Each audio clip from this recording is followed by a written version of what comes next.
वासुदेव बलवंत फड़के भारत के स्वतंत्रता संग्राम के क्रांतिकारी थे, जिन्हें आदि क्रांतिकारी कहा जाता है, जिनका केवल नाम लेने से युवकों में राष्ट्रभक्ति जागृत हो जाती थी।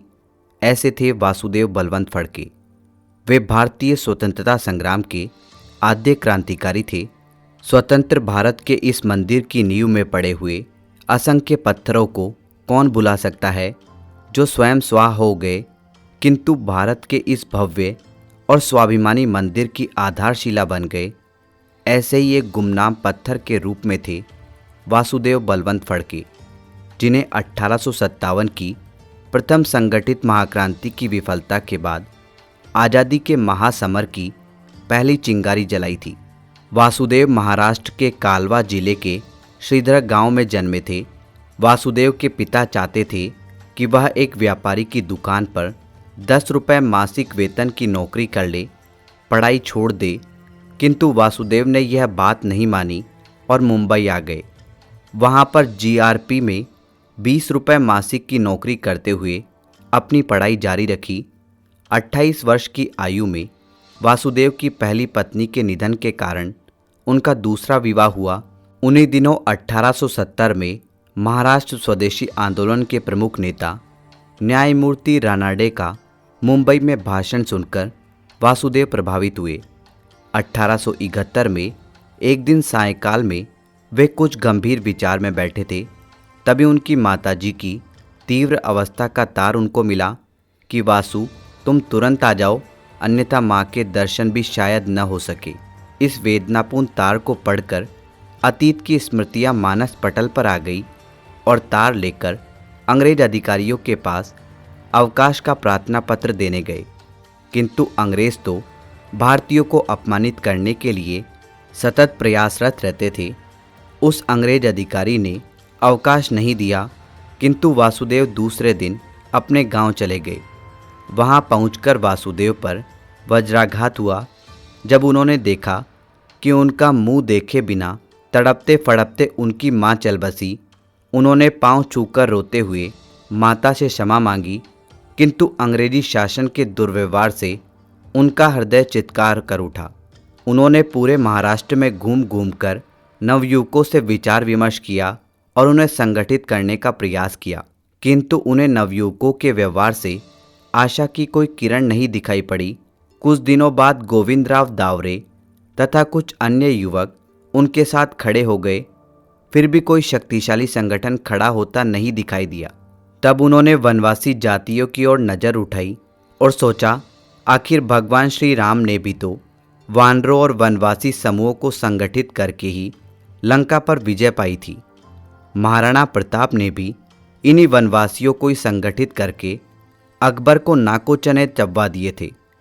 शिवाजी ने भी इन्हीं वनवासियों को स्वाभिमान की प्रेरणा देकर औरंगजेब को हिला दिया था। भारत माता की सेवा के लिए वासुदेव ने नौकरी छोड़ दी, पत्नी को भूल गए और अपनी सेना बनाने लगे।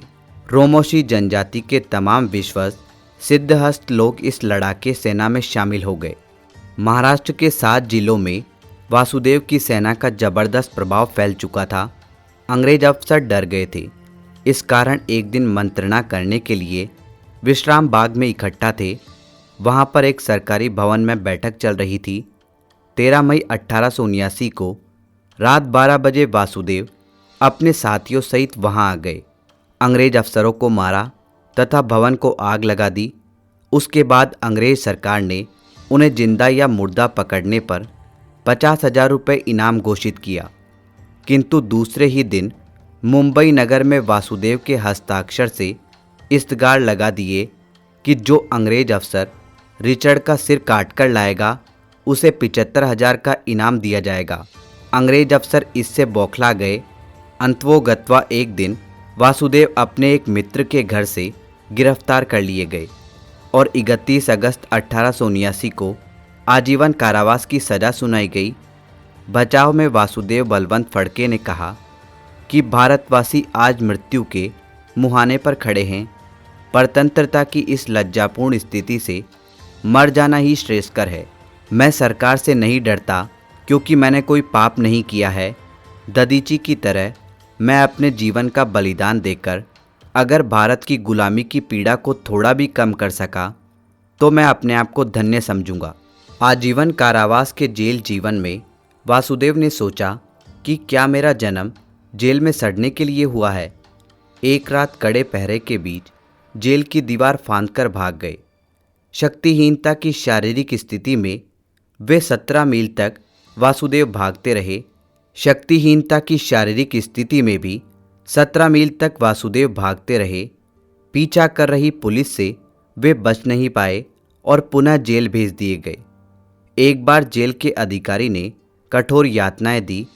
परिणाम स्वरूप 17 फरवरी 1883 ईस्वी को अदन की जेल में वीर वासुदेव बलवंत फड़के ने अपना शरीर छोड़ दिया। उनकी मृत्यु पर प्रसिद्ध स्वदेशी नेता न्यायमूर्ति रानाडे ने कहा था कि वासुदेव बलवंत फड़के ने देश की बलिवेदी पर अपने जीवन का सर्वस्व बलिदान कर दिया। तो दोस्तों, ये थे सशस्त्र क्रांति के पितामह वासुदेव बलवंत फड़के।